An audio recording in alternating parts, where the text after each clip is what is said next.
இடம்பலம் entertainment வணக்கம். நம்ம தொடர்ச்சியா பிக் பாஸ் நிகழ்ச்சியை ரிவ்யூ பண்ணிட்டு இருக்கோம்.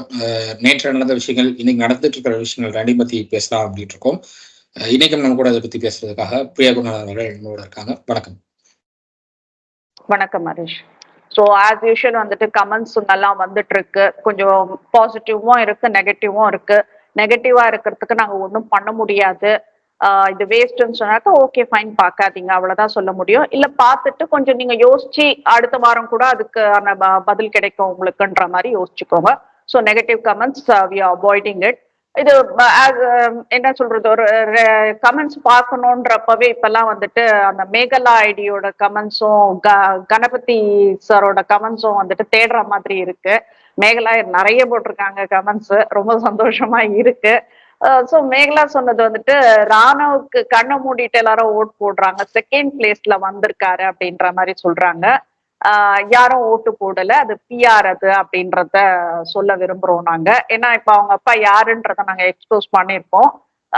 ஸோ இதுக்கு மேல வந்துட்டு அவருக்கு எவ்வளவு பிஆர் இருப்பாங்க, எவ்வளவு செலவு பண்ணிருப்பாங்கன்றத வந்துட்டு நம்ம யோசிச்சுக்கினா ஓகே. அதே மாதிரி வந்துட்டு மேகலா கேட்டிருக்கிறது என்னன்னாக்கா, மஞ்சரிக்கு அவ்வளவு கிளாப்ஸ் இருக்கே அப்படின்ற மாதிரி கேக்குறாங்க. அதுக்கு பதில் வந்துட்டு எனக்கு அது ஃபேக் கிளாப்ஸா என்னன்றது வந்துட்டு நம்ம எப்படி சொல்றதுன்றது எனக்கு தெரியல. ஓகே ஃபைன், கிளாப்ஸ் வாங்கிட்டு போறாங்களா, வாங்கிட்டு போகட்டும், அவ்வளவுதான் சொல்ல முடியும் நம்மளால. ஏன்னா அவங்களுக்கு வந்துட்டு ஒரு என்ன அது வந்துட்டு ஃபேக்கா ட்ரூவான்றது நீங்க அனலைஸ் பண்ற அளவு கூட மஞ்சரி அனலைஸ் பண்ணாம அவருக்கு அந்த கிளாப்ஸ் வந்த உடனே அந்த பார்வை இப்படி போகுது. ஸோ இதுக்கு மேல அவங்களையும் டவுன் பண்ண வேண்டான்றத பாக்குறேன். அதே மாதிரி வந்துட்டு இவரு கணபதி சார் சொல்லியிருக்கிறதும் வந்து முத்து நல்லா எக்ஸ்போஸ் பண்ணிருக்கீங்கன்ற மாதிரி சொல்லியிருக்காரு. அவர் பேரெல்லாம் சொன்னதுக்காக ரொம்ப சந்தோஷப்பட்டாரு. We are very happy sir, it's our பிளஷர்ன்றதை நாங்க சொல்லிக்கிறோம். இன்னும் நம்ம மரியா சுந்தர் நட்டன் அவங்க ஹஸ்பண்ட் அண்ட் ஒய்ஃப் சேர்ந்து பாக்குறவங்க வந்துட்டு பெஸ்ட் ஆக்டர் முத்து, பெஸ்ட் ஆக்ட்ரஸ் ஜாக்லின் சொல்லிட்டு பெஸ்ட் சைட் ஆக்ட்ரஸ் மஞ்சரின்னு சொல்லியிருக்காங்க. மஞ்சரி சைட் ஆக்ட்ரஸ் எல்லாம் கிடையாது, அவங்க ராஜமாதான்றதை நான் சொல்ல வரேன் நானு. ஸோ அது மட்டும் கொஞ்சம் சேஞ்ச் பண்ணிக்கோங்க சார், எடிட் பண்ண முடிஞ்சாக்கா எடிட் பண்ணிக்கோங்க. These are the comments we got. So எனியோ happy for the comments, we are expecting for the comments. அதே மாதிரி கொஞ்சம் சப்ஸ்கிரைப் பண்ணுங்க, கொஞ்சம் ஃப்ரெண்ட்ஸுங்களுக்கு ரெஃபர் பண்ணுங்க. தேங்க்ஸ் ஃபார் வியூவர்ஸ்ன்றதை நான் சொல்லிக்கிறேன் நான். So will start with the show Harish. First வந்து நீ பேச ஆசைப்படுறது முத்துவோட பேனர் நினைக்கிறேன். அந்த முத்துவோட பேனரை பத்தி கொஞ்சம் பேசிடலாமா? முத்து வந்து பிஆர் வச்சுட்டு இப்ப பண்ற அட்ராசிட்டிஸ் பயங்கரமா இருக்கு. ஏதோ கல்யாணத்துக்கு வந்து பேனர் வைக்கிற மாதிரி ஒரு பேனர் சிவகங்கையில வச்சிருக்காங்க. இது வந்து எந்த வகையில எனக்கு தெரிஞ்சு ஓவியாவுக்கு ஒரு அந்த ஃபேஸ் என்ன சொல்றது, ஓவியாவுக்கு ஒரு ஃபேன் பேஸ் இருந்தது, அதனால பேனர்ஸ் வச்சாங்க ஓவியாவுக்கு. அது கூட அவங்க வந்து பிக் பாஸ் வீட்டுக்குள்ள இருந்த போது இல்ல, அவங்க வெளியில வந்ததுக்கு அப்புறம் இந்த பேனர்ஸ் எல்லாம் வந்து பார்க்க முடியுது. முத்துவுக்கு வந்து நீங்க ஓட் பண்ணுங்கன்னு பேனர் வைக்கிறாங்க, அது எந்த வகையில எப்படி ஒர்க் அவுட் பண்றாங்கன்னு எனக்கு இன்னும் புரியல. இது வந்து இந்த சசிகுமார் அவருடைய படத்துல பாக்குற மாதிரி 11 பேர் கொண்ட குழு எழுதி கொடுக்குறாங்களோ இதெல்லாம் அப்படிங்கிற மாதிரி எனக்கு தோணுது. போட்டோ எடுத்து உடனே அதை வந்து பேனர் பண்ணி உடனே அந்த 11 பேர் கொண்ட குழு வந்து எழுதி கொடுத்து ஓட் பண்ணுங்க அப்படின்னு சொல்லி கேட்குற மாதிரி இருக்குது. இவ்வளவு பிஆர் தேவையே இல்லைன்னு சொல்லுவாங்க. ஒரு கேம் ஷோக்கு இவ்வளவு பிஆர் தேவையே கிடையாது. இவ்வளவு பிஆர் போட்டு நீங்க எஃபோர்ட் போட்டு நீங்க பண்ற அளவுக்குலாம் இந்த ஷோ ஒண்ணுமே இல்லை. இந்த ஷோல ஜெயிச்ச யாருமே வந்து இன்னைக்கு ஒண்ணுமே யாருமே இன்னைக்கு வெளியில பெரிய அளவுல ஃபேமஸ் ஆன மாதிரி எனக்கு தெரியல. ஷோல ஜெயிச்ச யாருமே இன்னைக்கு பெரிய அளவுல ஃபேமஸ் கிடையாது. இன்னைக்குதான் நம்ம ராஜுன்ற ஒரு கேரக்டரை மறந்தே போயிட்டோம். ஆக்சுவலி வந்துட்டு பிக் பாஸ் வின்னர் அவரு. ராஜுன்ற கேரக்டரே நம்ம மறந்துட்டோம். இப்ப இன்னைக்குதான் வந்துட்டு அவரோட படம் ஏதோ வெளியில வரப்போகுது, ஃபர்ஸ்ட் படம் அப்படின்றது ஒரு நியூஸ் வெளியில வந்துச்சு. சோ இதுல வந்து ராஜு ஆக்சுவலா வந்து என்ன பொறுத்தவரை ஒரு ரைட்டரா வந்து நல்ல இடத்துக்கு போவார்னு எக்ஸ்பெக்ட் பண்ணேன். ஏன்னா அவருக்கு வந்து நடிக்கிறத தாண்டி அவருடைய எழுத்துக்கள், குறிப்பா அந்த காமெடி சென்ஸ், அது வந்து கிட்டத்தட்ட என்னை பொறுத்தவரை எப்படி இந்த கமல்ஹாசன் அவருடைய படத்துக்கு காமெடிஸ் எல்லாம் இருக்குமோ அந்த மாதிரி இருந்தது.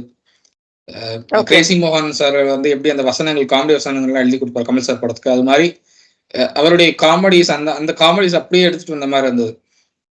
பட் ஸ்டில் அவர் வந்து ஆக்டரா இப்பதான் உள்ள வராரு. ஃபர்ஸ்ட் அவருடைய முதல் படம் இதுதான் பிக் பாஸ் ஷோக்கு அப்புறம். அப்படிங்கிறப்போ எனக்கு அந்த இடத்துல ஜெயிச்ச யாருமே வந்து பெரிய அளவுல ஃபிலிம் இண்டஸ்ட்ரியில வெளியில தெரியல. 2வது இடம் 3வது இடம் வாங்கினவங்க கூட ஓரளவு வெளியில வந்துட்டாங்க. கவின் கூட இப்ப வந்து ஓரளவு வெளியில வந்திருக்காரு. அவருடைய படங்கள் இப்பதான் பெரிய அளவுல ஹிட் ஆனதுனால அவர் வெளியில் தெரிகிறார். இல்லைன்னா அவரும் பெரிய அளவுல வெளியில தெரிஞ்சிருக்க மாட்டாரு. சோ இப்படி நிறைய பேர் இருக்காங்க.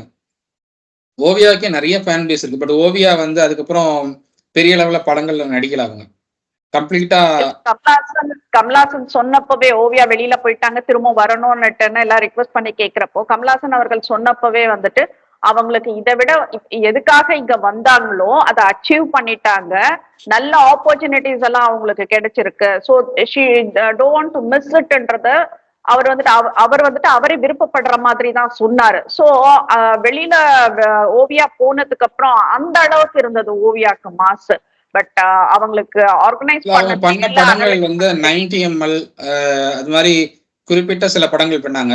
அதுல கூட சௌந்தர்யாவும் இருந்தாங்க அந்த படத்துல எல்லாம். சௌந்தர்யாவும் அந்த படத்துல சின்ன சின்ன ரோல் எல்லாம் இருந்தாங்க. சோ பட் அது வந்து பெரிய அளவுல பேசப்படல ஓவியாக்கு. பெரிய அளவுல அந்த படங்கள் வந்து உங்களுக்கு ஃபேம் வாங்கி கொடுக்கல அப்படின்னு தான் சொல்லணும். ஸோ பெரிய அளவுல பேசப்படுறவங்க டைட்டில் வாங்கின யாருமே வந்து ஃபேமஸ் ஆகலை அப்படிங்கிறப்போ நீங்க அப்படியான ஒரு இடத்துல இருந்துட்டு இவ்வளவு பேனர் வச்செல்லாம் நீங்க வந்து பிஆர் ஒர்க் பண்ணி எஃபோர்ட் போட்டு நீங்க வந்து ஓட் வாங்க வேண்டிய அவசியமே இல்லைன்னு தான் நான் சொல்லுவேன். இது வந்து உங்களுக்கு இவ்வளவு செலவு பண்ணக்கூடிய இடத்துல நீங்க இருக்கீங்களான்னு தான் எனக்கு கேள்வி வருது. ஏன்னா அவ்வளவு நான் கஷ்டப்பட்டிருக்கேங்கிறார் முத்துக்குமரன். நான் வந்து ரயில்வே ஸ்டேஷன்ல அவ்வளவு கஷ்டப்பட்டேன். ரயில்வே ஸ்டேஷன்ல மிச்ச மீதி இருக்கிறதெல்லாம் நான் வாங்கி சாப்பிட்டேன் அப்படிங்கிற அந்த ஒரு இடத்துல இருந்து சொல்றாரு. பட் அப்படி சொல்றவரு இன்னைக்கு வந்து இவ்வளவு செலவு பண்ணி பிஆர் ஒர்க்குக்கு இவ்வளவு செலவு பண்ணி பண்றாரு அப்படின்னா இது எனக்கு வேற எங்கேயோ கனெக்ட் ஆகுது. நான் டீ வித்ததுனால நான் வந்து ஒரு உயர்ந்த பதவிக்கு போயிட்டேன்னு ஒருத்தர் சொல்லிட்டு இருக்காரு. அது மாதிரி இருக்கு எனக்கு அப்படிதான் தோணுது. ஸோ இது வந்து இது என்ன மாதிரியான மென்டாலிட்டியில பண்றாங்க அப்படின்னு எனக்கு புரியல. பிஆர் ஒர்க் வந்து நீங்க பிஆர் ஒர்க் பண்ணுங்க, நான் வேணாம்னு சொல்லலாம். பட் இவ்வளவு செலவு பண்ணி நீங்க பண்ண வேண்டிய அவசியமே இல்லை. முத்து வந்து நீ சொன்ன மாதிரி அந்த ட்ரெயின் இஷ்யூ சொல்றப்போ யாரோ அங்க லெமன் ரைஸ் வந்துட்டு இது பண்ணாங்க. அவ்வளவு ஆசையா இருந்தது, அவ்வளவு பசி இருந்தது. பட் அவங்க எனக்கு ஒரு இதுல போட்டு கொடுக்குறப்போ என் தன்மானம் அது தடுத்துச்சு. நான் ஓடி வந்துட்டேன். கீழே விழுந்து கிடந்த வாழைப்பழத்தை கூட நான் எடுத்து சாப்பிட தயாரா இருந்தேன். பட் இது ஒருத்தர் நம்மள பரிதாபப்பட்டு கொடுக்கறத நான் ஏத்துக்கிற மனநிலையில இல்லைன்னு சொன்னப்போ நம்ம அதை பத்தி எல்லாம் ரொம்ப பெருமையா பேசணும். இந்த என்ன சொல்றது, மனுஷனுக்கு இதுதான் தேவைன்றத நம்ம பேசணும். மனுஷனா பிறந்துட்டா இப்ப எல்லாரும் வந்துட்டு உயிர் வாழ்ந்துட்டு இருக்காங்கன்னாக்கா எல்லார மாதிரியே இருக்கக்கூடாது. மனுஷனா பிறந்தா இந்த ஒரு உணர்வு இருக்கணும்ன்றத நம்ம நிறைய பேசியிருப்போம் அன்னைக்கு. ஆனா அந்த முத்து எங்கன்றது எனக்கு தெரியல. இப்ப டோட்டலா வந்துட்டு இப்படியெல்லாம் இருக்கக்கூடாதுன்ற முத்து தான் இப்ப இருக்காருன்றத நான் சொல்ல வரேன். நீ சொன்ன மாதிரி அந்த பேனர் எல்லாம் நானும் பார்த்தேன். ஒரு காலி கிரவுண்ட்ல வந்துட்டு நல்ல கம்பம் எல்லாம் நட்டு வச்சு அவ்வளவு பெரிய பேனர் எல்லாம் வந்து எதுக்காக இவ்வளவு செய்யறாங்க அப்படின்றது எனக்கு தெரியல. என்ன ரீசனா இருக்கும், இல்ல பின்னாடி இவர் அரசியலுக்கு வரத்துக்கு இது ஒரு ஸ்டெப்பா எடுத்துக்கிறாரா அப்படின்றது தெரியல. என்ன பேச்சாளர் வந்து எத்தனை பேர் வருவாங்க. இது அரசியல் எனக்கு தெரிஞ்சு கிட்டத்தட்ட அதே கமல் படத்துல சொல்ற மாதிரி ஹவுஸ்ஃபுல் அப்படின்னு தான் சொல்லணும். கம்ப்ளீட்டா ஹவுஸ்ஃபுல்லா இருக்கு. பொலிட்டிக்கல் சைட்ல எல்லாருமே வந்துட்டாங்க. சினிமா இண்டஸ்ட்ரியில இருந்து எல்லாருமே என்ட்ரி ஆகுறாங்க. விஷால் என்ட்ரி ஆக போறேன்னு பண்ணிட்டு இருக்காரு. அவர் இன்னும் ஒரு ஸ்டெப் கூடுதலா போய் நான் உதயநிதி ஸ்டாலின் கேம்பெயின்லாம் பண்ண போறேங்கிற அந்த ஒரு ஐடியா போட்டுக்கிட்டு இருக்கிறதெல்லாம் சொல்றாங்க. ஸோ அப்படியான இடத்துக்கெல்லாம் சினி இண்டஸ்ட்ரியில இருந்து ஆள் வந்துட்டு இருக்காருப்போ இவர் பாலிடிக்ஸ்குள்ள வந்தா என்ன ஆக போறாரு எனக்கு தெரியல. பேச்சு திறமை மட்டுமே பாலிடிக்ஸ்க்கு வந்து ஒர்க் அவுட் ஆகாது இன்னைக்குமே. கண்டிப்பா கண்டிப்பா. அடுத்தது வந்து சோசியல் மீடியால ஒரு சில பேர் வந்துட்டு இஸ் விஜய் சேதுபதி பயாஸ்ட் ஹாஸ்ட் அப்படின்னு கேக்குறாங்க. நான் முதல் விஜய் சேதுபதி ஒரு நல்ல ஹாஸ்டா அப்படின்றதுதான் நான் கேள்வி கேட்கிறேன். ஏன்னா இப்ப இவ்வளோ நாள் வந்துட்டு மொக்கையா போயிட்டு இருந்த ஒரு ஷோ போன வாரம் வந்துட்டு டிஆர்பி ரேட்டிங்கோட வந்துட்டு ஒரு நல்ல இது கொடுத்தது, ரிசல்ட்டை கொடுத்தது. ஏன்னா அந்த அளவுக்கு இருந்தது அவரோட பெர்ஃபார்மன்ஸும். So we appreciated. ஆனா நான் சொன்னேன், நான் இந்த வாரம் அது தலையில ஏதோ பிரீடம் வச்ச மாதிரி இந்த வாரம் சொதப்பக்கூடாது அப்படின்றத சொன்னேன். ரொம்ப அழகா சொதப்பிருக்காரு இந்த வாட்டி ஷோவை. First started with Raanav. நம்ம அந்த ராணுவ விஷயத்துக்கே போகலாம். எல்லாருக்குமே தெரியும். ஏன்னா யாரும் குழந்தைங்க இல்ல, இன்னைக்கு அன்னைக்கு மாதிரி ஒரு நியூஸ் வந்துட்டு ஒரு நியூஸ் பேப்பர் காலங்காலில வந்துட்டு ஒரு பையன் பேப்பர் போடுறப்ப அதை வாங்கி படிச்சுதான் வந்துட்டு நாட்டு நடப்பை தெரிஞ்சுக்கணுன்ற அளவுக்கெல்லாம் இன்னைக்கு மக்கள் கிடையாது. நீ எந்த நேரம் ஓபன் பண்ணாலும் என்ன உனக்கு ஒரு விஷயம் வேணும்னாலும் உன்னால ப்ரௌஸ் பண்ணி பார்க்க முடியும்ன்ற சிச்சுவேஷன், அந்த மாதிரி ஒரு சூழ்நிலையில நம்ம எல்லாம் வாழ்ந்துட்டு இருக்கோன்றத வந்துட்டு விஜய் சேதுபதி மறந்துட்டாரா இல்லை இன்னும் அவர் அந்த வாழ்க்கைக்கு வரலையான்றது எனக்கு தெரியல. He is not a host at ஆல்ன்றது தான் நாங்க ஆரம்பத்துல இருந்து சொல்லிட்டு இருக்கோம். First it started Ranav X-ray எல்லாம் பாத்துட்டீங்களான்னுட்டுன்னு இவர் கேக்குறாரு. என்ன சொல்றது, அவர் பேசுறதும் இவர் ஊதுறதும் இவங்க ஆடுறதும்ன்ற அந்த டைலாக் தான் நம்மளுக்கு ஞாபகத்துக்கு வருது. அதுக்கு வந்துட்டு ராணுவம் சொல்றாரு, பாத்துட்டேன் சார், ஷோல்டர் கிட்ட வந்துட்டு டேர் ஆயிருக்குன்னுட்டுன்னு சொல்லியிருக்காங்க. அப்பப்பப்பா இவ்வளோ டிராமாவாடா அப்பா அப்படின்ற மாதிரி இருந்தது. மெடிக்கல் ஹிஸ்டரியில இதுதான் வந்துட்டு ஃபர்ஸ்ட் டைம் ஒரு எக்ஸ்ரேல வந்துட்டு ஒரு டாக்டர் லிகமெண்ட் டேர் ஆயிருக்குன்னுட்டுன்னு கண்டுபிடிச்சிருக்காங்கன்றது இது மெடிக்கல் மிராக்கல்னு நான் சொல்லுவேன் நான். So this happens for doctor சந்துருன்றது வந்துட்டு சந்துரு சன்ன்றது வந்துட்டு ரொம்ப பெருமையான விஷயமா நம்ம நாட்டுக்கு நோட்டீஸ் ஒட்டி கொண்டாட வேண்டிய விஷயமா நான் பாக்குறேன். அந்த அளவுக்கு வந்துட்டு ஒரு எக்ஸ்ரேவை டெவலப் பண்ணிருக்காங்க அப்படின்றதுதான். ஒரு எக்ஸ்ரே வந்துட்டு அந்த போன் அந்த டான் லிகமெண்ட் எல்லாம் வந்துட்டு என்னைக்குமே கிளியரா காட்டினதே கிடையாது. அது வந்துட்டு போனோட இமேஜஸ், அந்த இன்டர்னல் டிஷ்யூஸ் எல்லாம் வந்துட்டு பார்க்க முடியுமே தவிர இந்த மாதிரி சாஃப்ட் டிஷ்யூஸ், இந்த லிகமெண்ட் டெண்டன்ஸ் எல்லாம் வந்துட்டு பார்க்க முடியாதுன்றதுதான் வந்துட்டு நான் டாக்டருங்க கிட்ட எல்லாம் வந்துட்டு நான் எல்லாரையுமே விசாரிச்சப்ப எனக்கு சொன்ன ஒரு விஷயம். நான் பெரிய பெரிய டாக்டர்ஸ் கிட்ட விசாரிச்சது. இதுக்கு டயக்னோஸ் பண்ணணும்னாக்கா அந்த டான் லிகமெண்ட் வந்துட்டு டயக்னோஸ் பண்ணணும்னா கம்ப்யூட்டர் டோமோகிராஃபி, தட் இஸ் அந்த சிடி ஸ்கேன்ன்றது, அப்படி இல்லைன்னா மேக்னெட்டிக் ரெசனன்ஸ் இமேஜிங் என்ற எம்ஆர்ஐ ஸ்கேன், இது ரெண்டும் மூலியமா தான் வந்துட்டு அந்த லிகமெண்ட் டேர் வந்துட்டு கரெக்டா பர்ஃபெக்டா சொல்ல முடியும் அப்படின்னுட்டுன்னு எனக்கு வந்துட்டு நான் விசாரிச்சதுல டாக்டர்ஸ் சொன்னாங்க. இது என்ன ஆயிருக்குனாக்க, இது ஒரு சிலர் வந்துட்டு கூகுள் சர்ச் எல்லாம் பண்ணிட்டு இத பத்தி எல்லாம் பேச ஆரம்பிச்சிருக்காங்க. இதெல்லாம் பேச ஆரம்பிக்கிறப்ப வந்துட்டு நடுவுல எல்லாருமே வந்து ஏன் எக்ஸ்ரேஸ்ல வந்துட்டு லிகமெண்ட் இன்ஜுரிஸ் எல்லாம் பாக்குறாங்களே அப்படின்னு அதே கூகுள்ல இருந்து சில விஷயங்கள் எல்லாம் எடுத்து போடுறாங்க. எக்ஸ்ரே வந்துட்டு லிகமெண்ட் இன்ஜுரிஸ்க்கு எதுக்கு யூஸ் பண்றாங்க அப்படின்னா, இந்த ஜாயிண்ட் மிஸ்அலைன்மெண்ட் இருக்கும் போது அது பாக்குறதுக்கு எக்ஸ்ரே யூஸ் ஆகும். அதே மாதிரி அவல்ஷன் பிராக்சர்ஸ் இருக்கிறத பாக்குறதுக்கு அந்த எக்ஸ்ரே யூஸ் ஆகும். அவங்க கொடுத்த யாரெல்லாம் வந்துட்டு அதுக்கு சப்போர்ட்டிவா எக்ஸ்ரேல வந்துட்டு லிகமெண்ட் டேர் வந்துட்டு பார்க்க முடியும்னு சொன்னவங்க அந்த ஸ்கிரீன்ஷாட்டை போட்டோ அவங்க வந்துட்டு கிராப் பண்ணி போட்டிருக்கணுமா இருந்தது. அதுலயே வந்துட்டு உங்களுக்கு லிகமெண்ட் டேர்ன்னுட்டுன்னு ஒரு சஸ்பீஷியஸ் லுக் வந்துடுச்சுன்னா டாக்டரை போய் பார்த்து எம்ஆர்ஐ ஸ்கேன் எடுங்க அப்படின்றத கிளீனா அது கீழேயே போட்டிருக்காங்க. அதை படிக்க மறந்துட்டாங்களா இல்ல ஏதோ ஒண்ணு என்ன சொல்றது அடிச்சு புடிச்சு நம்ம ஆர்கியூ பண்ணணும், நம்ம ஃபர்ஸ்ட் ஒரு ட்வீட்டை போடணும் போஸ்டர் போடணும்னுட்டு போட்டாங்களான்றது தெரியாது. எக்ஸ்ரேல லிகமெண்ட் டேர் வந்துட்டு கண்டிப்பா தெரியறதுக்கு வாய்ப்பு இல்லை. நீ என்ன நினைக்கிற ஹரிஷ்? லிகமெண்ட் டேர் வந்து எக்ஸ்ரேல கண்டிப்பா தெரியாது. பட் என்னன்னா உங்களுக்கு போன் டிஸ்லோகேட் ஆயிருக்கும் அப்படின்னா அது வந்து உங்களுக்கு எக்ஸ்ரேல தெரியும்.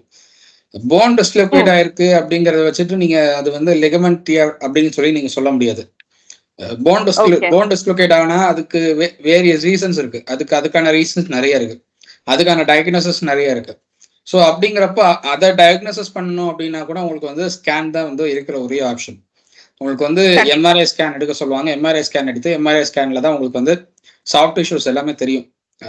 அப்பதான் வந்து உங்களுக்கு போன் கிராக் ஆயிருக்கா இல்லை வந்து போன் டிஸ்லோகேட் ஆயிருக்கா இல்லை லிகமெண்ட் டிஷ்யூ தான் அந்த லிகமெண்ட் தான் டேர் ஆயிருக்கா அப்படிங்கிறதெல்லாம் உங்களுக்கு அப்பதான் தெரிய வரும். ஸோ அதெல்லாம் வந்து உங்களுக்கு வித்தின் டே உங்களுக்கு தெரியறதுக்கான ப்ராசஸ் ரொம்பவே கம்மி. It will take at least 2 days அப்படின்னு தான் நான் பாக்குறேன். ஏன்னா இன்னைக்கு வந்து ஸ்கேன் எடுத்த உடனே எந்த ஹாஸ்பிட்டல்லையும் வந்து ரிப்போர்ட் கொடுக்கறது கிடையாது, எந்த ஸ்கேன் சென்டர்ஸ்லயும் உடனே ரிப்போர்ட் கொடுக்கறது கிடையாது. அட்லீஸ்ட் ஒரு 24 hours டைம் எடுத்துக்கிறாங்க, மினிமம் 12 hours டைம் எடுத்துக்கிறாங்க அப்படின்னு தான் நான் பாக்குறேன் நான். ஸோ அப்படிங்கிறப்போ இவர் ராணுவ வந்து இன்ஜூர் ஆன ஒரு அடுத்த 3 to 4 ஹவர்ஸ்ல ரிட்டர்ன் ஆகிறாரு. டாக்டர் வந்து எங்களுக்கு ரிப்போர்ட் கொடுத்துட்டாங்க அப்படின்னு சொல்றாங்க. இவங்க லிகமெண்ட் டியர் ஆயிருக்குன்னு சொல்றாங்க, டாக்டர்ஸ் கன்ஃபார்ம் பண்ணிட்டாங்கன்றாங்க. 3 to 4 ஹவர்ஸ்ல எந்த ஸ்கேன் சென்டர்ஸ்லயும் ரிப்போர்ட் வந்து அவ்வளோ வேகமாக கொடுத்தது நான் பார்த்தது இல்லை. ஏன்னா இட் டேக்ஸ் ப்ராசஸ். அவங்களுக்கு வந்து இந்த ஸ்கேன் ரிப்போர்ட் ரெடி பண்ணி அதை ஸ்டடி பண்ணி அதுக்கு தனியாக ரிப்போர்ட் ரெடி பண்ணி எல்லாத்தையும் சேர்த்து அவங்க ஒரு கம்ப்ளீட் ரிப்போர்ட்டாக தான் கொடுக்கணும் டாக்டர்ஸ்க்கு. ஸோ அதெல்லாம் ரெடி பண்ணி கொடுக்கறதுக்கு வந்து உங்களுக்கு அட்லீஸ்ட் ஒரு 6 ஹவர்ஸ் தேவைப்படும் மேக்ஸிமம். அதெல்லாம் முடிச்சு அதுக்கப்புறம் பேஷண்ட்ஸை வர வச்சு, இல்லை பேஷண்ட்டோடைய ரிலேட்டிவ் யாராவது வர வச்சோ, இல்லை அவங்க சைட்ல இருந்து யாராவது ஒருத்தர் வர வச்சோ அவங்ககிட்ட அந்த ரிப்போர்ட் கொடுப்பாங்க. அந்த ரிப்போர்ட் தான் வந்து டாக்டர்ஸ் வந்து பார்த்து லிகமெண்ட் டியர் ஆயிருக்கா இல்லை போன் டிஸ்லோகேட் ஆயிருக்கா என்ன இஷ்யூங்கிறது சொல்லுவாங்க. ராண விஷயத்துல அது அப்படியே உல்டாவா இருக்கு அப்படின்னு தான் நான் பாக்குறேன். இவங்க என்ன சொல்றாங்க அப்படின்னா, எக்ஸ்ரே பார்த்துட்டா டாக்டரோட எக்ஸ்ரே வந்ததுக்கு அப்புறமே வந்து லிகமெண்ட் டியர் கன்ஃபார்ம் ஆயிடுச்சு அப்படின்னு சொல்லி விஜய் சேதுபதி நேற்று சொல்றாரு. அதுக்கான பாசிபிலிட்டியே இல்லை. உங்களுக்கு வந்து போன் டிஸ்லோகேட் ஆயிருக்கிறதா மட்டும்தான் உங்களுக்கு வந்து எக்ஸ்ரேல தெரியுமே தவிர லிகமெண்ட் டியர் ஆயிருக்கு அப்படிங்கறதெல்லாம் உங்களுக்கு வந்து எக்ஸ்ரேல தெரியறதுக்கான வாய்ப்புகளே கிடையாது. போன் டிஸ்லோகேட் ஆயிருக்கு அப்படிங்கிறத வச்சுட்டு லிகமெண்ட் டியர் அப்படின்னு சொல்லி நீங்க வந்து ஒருத்தருக்கு வந்து ட்ரீட்மெண்ட் கொடுக்குறீங்க அப்படின்னா என்ன பொறுத்தவரை அந்த டாக்டருக்கு வந்து இன்னுமே படிக்கணும் அப்படின்னு தான் நான் சொல்லுவேன். அந்த doctor he is not fit to work அப்படின்னு தான் சொல்லுவேன். அவங்களுக்கு வந்து அந்த டாக்டர் பண்றதுக்கான தகுதியே இல்லை அப்படின்னு தான் நான் சொல்லுவேன். ஏன்னா எக்ஸ்ரே மட்டுமே இதுக்கு போதாது, இதுக்கு வந்து ஸ்கேன் ரிப்போர்ட்ஸும் அவசியம். இப்போ உடனே வந்து நாங்கள் ஸ்கேன் ரிப்போர்ட்ஸும் எடுத்துட்டோம், அதை வச்சுதான் நாங்கள் சொல்றோம் அப்படின்றாங்கன்னா அது எப்படி உங்களுக்கு 3 ஹவர்ஸ்ல உங்களுக்கு வந்து ஸ்கேன் ரிப்போர்ட் கிடைக்குது கையில? நீங்களே ஒரு ஸ்கேன் மிஷின் வச்சிருக்கீங்களா? இதுக்காக நீங்களே வந்து ரெடி பண்ணி வச்சுட்டு இருக்கீங்களா? இல்லை இதெல்லாம் பண்ணாதான் வந்து ராணுவ உள்ள வச்சுக்க முடியும் அப்படின்னு சொல்லி அவருடைய அப்பா ஏதாவது பணம் கொடுத்தாரா? ஏதாவது ஒரு ரீசன் வேணும். எதுவுமே இல்லாம வந்து நான் இன்னொரு கேள்வியும் கேட்கிறேன். ஷோக்குள்ள என்டர் ஆகிறதுக்கு முன்னாடியே இதெல்லாம் ரெடி பண்ணி வச்சுட்டாங்களான்றதையும் நான் கேட்கிறேன். நான் இந்த டேட்டா போட்டு ரெடி பண்ணி வச்சிடுறாங்கல்ல சில இப்போ விஷயங்கள் எல்லாம் லெட்டர் பேட்ல, அந்த மாதிரி ரெடி பண்ணி வச்சுட்டாங்களான்றதான் நான் கேட்கிறேன். நான் ஹவு கம் இட்ஸ் பாசிபிள்ன்றதுதான்.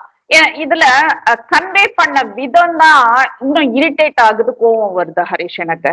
கன்வே பண்ண விதம், விஜய் சேதுபதி என்ன சொல்றாரு, மக்கள் எல்லாம் சொல்லிட்டு இருக்காங்க, மக்கள் எல்லாம் என்ன முட்டாளுன்னு நினைச்சிட்டு இருக்காரா இவரு? மக்கள் எல்லாம் பேசிட்டு இருக்காங்க அவர் நடிக்கிறாருன்னு சொல்லிட்டு. ஆமாங்க, மக்கள் சொல்றது எல்லாமே கரெக்ட் தாங்க.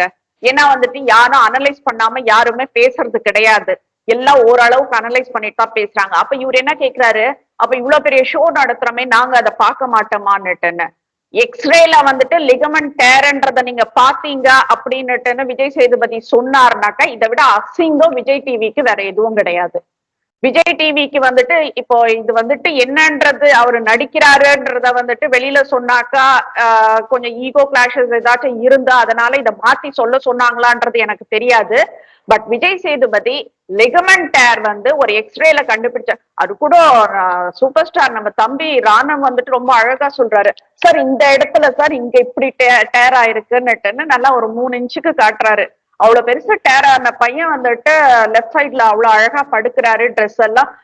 அருண் வந்து அவருக்கு ஹெல்ப் பண்றாரு. எனக்கு டவுட் வந்துருச்சு, அடிப்பட்டது அருணுக்கா இல்ல ராணுவுக்கான்ற மாதிரி. ஏன்னா அருண் அவரோட இது பண்ணி டெலிகேட்டா அப்படி போட்டுட்டு இருக்காரு, ராணுவ அழகா கையை நுழைச்சு அந்த ஷர்ட்டை போட்டுட்டு இருக்காரு. என்னடா நடக்குது இங்க அப்படின்ற மாதிரி தான் இருந்தது.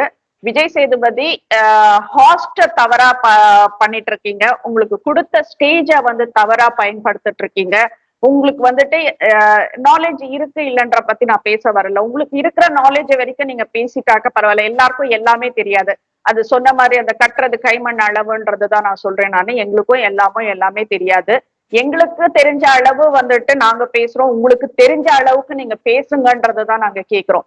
தேவையே இல்லாம இவ்வளவு பெரிய ஷோ, இவ்வளவு கோடி மக்கள் பாக்குற ஒரு ஷோல வந்து ஒரு எக்ஸ்ரே, அதுவும் நீங்க புதுசா கண்டுபிடிச்சிருக்கிற ஒரு எக்ஸ்ரேனால இந்த லிகமெண்ட் டேரை வந்துட்டு கண்டுபிடிக்க முடிஞ்சது அப்படின்னா இது கண்டிப்பா வந்துட்டு ஒரு சாதனை தான். இது கண்டிப்பா வெளியில கொண்டு வரணும்ன்றதுதான் நான் சொல்றேன். அந்த எக்ஸ்ரே மெஷினை பத்தி என்னன்றது வெளியில பப்ளிஷ் பண்ணுங்க. இது லிகமெண்ட் டேர்ன்னு அந்த எக்ஸ்ரே பார்த்து சொன்ன டாக்டர் யாருன்றத சொல்லுங்க.